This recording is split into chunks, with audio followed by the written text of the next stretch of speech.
शिफा में काजी अयाज मालकी रहमतुल्लाह अलैह रवायत नकल करते हैं, हजरत जिब्रील हुजूर की खिदमत में हाजिर हुए, आकर अर्ज करते हैं या रसूल अल्लाह अलैहिस्सलातु वस्सलाम, आपको पता है कि अल्लाह ने आपका जिक्र कैसे बुलंद किया है? कई फरफाता या रसूल अल्लाह अलैहिस्सलातु वस्सलाम।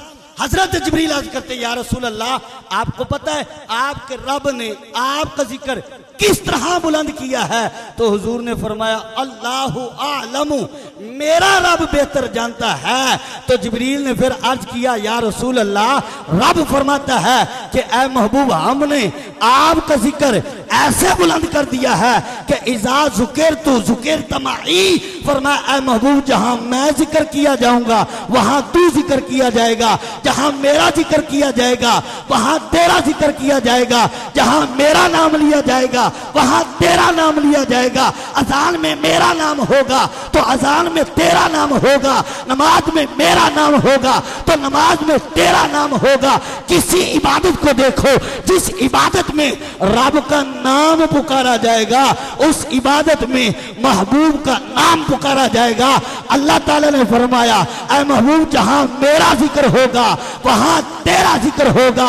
और फिर दूसरी हदीस हुजूर अलैहिस्सलातु वस्सलाम ने फरमाया कि अल्लाह ताला ने फरमाया है कि जअलतु का जिक्र मिन जिक्री, फरमाया ऐ महबूब, तेरा जिक्र मैंने अपना जिक्र कर दिया है,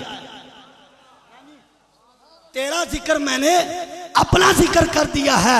मतलब कि जो हुजूर का जिक्र करे वो ऐसे ही है जैसे वो रब का जिक्र कर रहा है। और फिर तीसरी हदीस पाक अल्लाह ताला ने फरमाया ए महबूब, इज़ा ज़करनी वलम यज़कुरका फलैसा लहुल जन्नतु नसीब, फरमाया ए महबूब, जो मेरा जिक्र करे और तेरा जिक्र ना करे, फरमाया फलैसा लहुल जन्नतु नसीब। जो रब रब करे, अल्लाह अल्लाह करता रहे लेकिन महबूब का नाम नहीं लेता, उसकी जबान पे हुजूर का जिक्र नहीं आता, तो रब ने क्या फरमाया? फलैसा लहुल जन्नतु नसीब, फरमाया महबूब, जो मेरा जिक्र करे और तेरा जिक्र ना करे वो जन्नत में नहीं जा सकता। फरमाया जन्नत में वो जाएगा जो रब रब भी करता नजर आए और मोहम्मद मोहम्मद भी करता नजर आए।